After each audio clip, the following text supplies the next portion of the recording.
Hey everybody, just going to give you a short little devotional here, and we're going to be in Habakkuk, which means embrace, or like the guy who discipled me would say, who needs a hug? And right now I kind of feel like we all need a little bit of a hug because there's so much going on in this world, and so I hope this will encourage you. And so we're going to be in chapter 2, but let me give you a little groundwork of chapter 1. So it goes prayer, answer, prayer, and then we'll pick up there in chapter 2.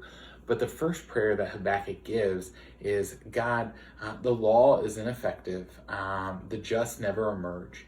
I really need you to bring in some goodness, because it just seems like wrong is happening everywhere. And God answers that prayer in a way that might not make sense, because he says, look, I'm rising up the Chaldeans, and they're not good people, and they're going to come in, and it's not going to be pretty. And I kind of feel like that's us right now.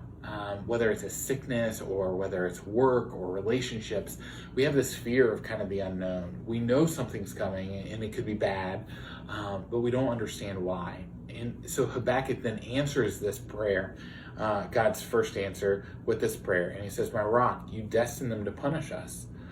And he essentially is saying, wait, God, you're behind all of this. And that seems weird because of sickness and all of that. And with the fall, that's kind of what we've gotten. And it is God's desire to make us pure for him. And he will use any means to get us there. And so Habakkuk kind of goes and he says, I'm going to wait on you, Lord. And this is God's second answer, and this is where we're going to pick up. The Lord answered me, write down this vision clearly, inscribe it on tablets, so one may easily read it. For the vision is yet for the appointed time. It testifies about the end and will not lie. Though it delays, wait for it, since it will certainly come and not be late. Look, his ego is inflated. He is without integrity, but the righteous one will live by faith. God gives an answer here, and he says, I need you to write this down because there's going to be a delay. I'm going to have to give a little bit of affliction here because I need to create a separation from what you're holding on to get you to where I want. And I think of this in my own life right now, that God is using sickness and things of that nature to just kind of shake my world, to kind of illuminate in my mind where I might have sins hidden. For me, I'm a big comfort guy and kind of wanting things done my way. And over the last 2 weeks, God's kind of shaken that. And those are grips that I need to lose. And it's kind of like the chaff that's surrounding the wheat that has to get knocked off so that the wheat can be pure there.